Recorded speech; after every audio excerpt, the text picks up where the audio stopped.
ولكن في ناس مدفوعين وغير مدفوعين، موجهين وغير موجهين، بيسعوا حاليا للتقليل من الحضارة دي.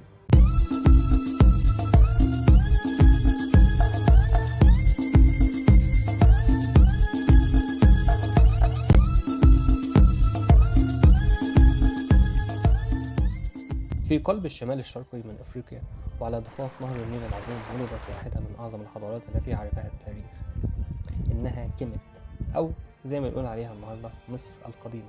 كيميت اصلا تعني الارض السوداء، وقالوا عليها الارض السوداء بسبب التربة الخصبة الداكنة اللي كانت بتغذيها مية نهر النيل.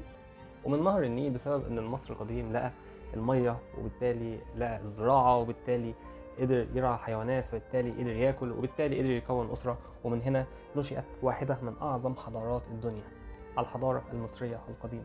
ليه سمينا نفسنا إرث كيميت؟ السبب الأول بسبب الإرث العظيم اللي سابوا لينا أجدادنا القدماء، اللي للأسف العالم كله يعرف منه نقطة من محيط. وللأسف هنا مش العالم بس، بسبب إحنا اللي نعرفه إحنا منه نقطة من محيط. وفي أسباب واضحة لكده وفي أسباب غير واضحة، وده مش موضوع حلقة النهارده. والنقطة الأكثر حزن مش إننا معلوماتنا قليلة عن حضارتنا العظيمة، وهنا بنروح للسبب الثاني، إننا بس مش معلوماتنا قليلة، ولكن في ناس مدفوعين وغير مدفوعين، موجهين وغير موجهين، بيسعوا حاليا للتقليل من الحضارة دي، وبيتعاملوا معاها كأنها شيء عادي، وكأنهم أصلا مش منتسبين للحضارة دي ولا منتسبين للمصريين القدماء، أو لسبب ربطوا الحضارة والمكان والوطن بالدين. ودي النقطة الأكثر غرابة، لأن في نسبة دلوقتي للأسف مش قليلة شايفة إن في تعارض ما بين الوطن وبين الدين. وللأسف الناس دول هم الناس الوحيدين في العالم اللي عندهم الربط الغريب ده. أنت مصري، فلبيني، بلجيكي، يوناني، ده وطنك، دي جنسيتك، مفيش فيها أي تعارض أبدا مع دينك ومعتقداتك إيه، مسلم، مسيحي، بوذي، أو حتى ما عندكش دين أصلا. الوطن شيء والدين شيء تاني آخر.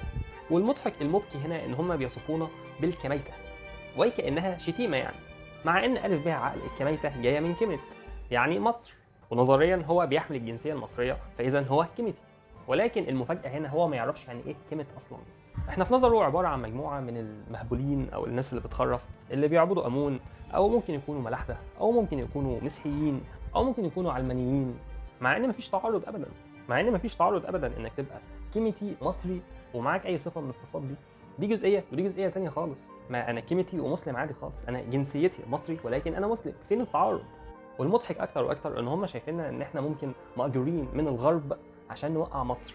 يعني هم بيصفونا بالكميتة بالمصريين، وهدفنا ان احنا مأجورين من الغرب عشان نوقع مصر. وفي بعض ممكن يصفنا بالماسونية وحاجات تانية كتير. وهدفنا هنا ان احنا نستهدف مش الناس دول اللي هم دي قناعتهم اللي هي تقريبا استحاله تتغير، بالعكس بسبب ضغط السوشيال ميديا، سواء من البيدجات العاديه او من الاشخاص المتدينين المتطرفين اللي بينموا عندهم الافكار دي. ولكن الغرض هنا ان احنا نستهدف الانسان العادي جدا اللي هو ممكن يكون انضحك عليه. فالغرض ان احنا نصحح له سوء التفاهم ده، لان حرفيا نسبه كبيره من الناس اللي فاهمين غلط دي اصلا ما يعرفوش يعني ايه كيميت. والمفاجاه وهتنصدم لما انت تقول لهم ان كيميت هي الارض السوداء، هي مصر. انت بتقول ايه؟ وبعدها بثلاث ثواني بتلاقيه بقى كيميتي زيك، وبالتالي بيعرف غلطه فين وسوء التفاهم اللي كان عنده. هدفنا ان احنا نزود ثقافه المصريين والناس العاديه عن حضارتنا القديمه بكل اشكالها، حياتهم الاجتماعيه والاقتصاديه والحربيه والدينيه وكل الحاجات دي اللي فيها حاجات فعلا تفوق العقل البشري. خلينا نتساءل ازاي الناس دي من كام الف سنه قدروا يعملوا الحاجات دي اللي ممكن احنا دلوقتي في عصرنا الحالي ما نقدرش نعملها. مش بتكلم هنا على الاهرامات او ابو الهول او المعابد الضخمه، انا بتكلم على الحاجات العاديه زي الاسره المصريه القديمه والفن المصري والنحت والحاجات اللي احنا في العصر الحالي في سنه 2024 ما نعرفش نعملها. ما بالك بقول لك شخص من 5000 سنه قدر يعمل الحاجات دي.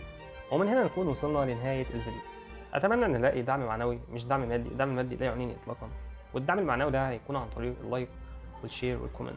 والشير هنا مش لغرض الافاده ليا، ولكن لغرض الافاده لاي شخص حاسس فعلا ان هو ما يعرفش يعني ايه كيميت. لعل وعسى فيديو بسيط بدائي زي ده ممكن يغير رايه. وشكرا.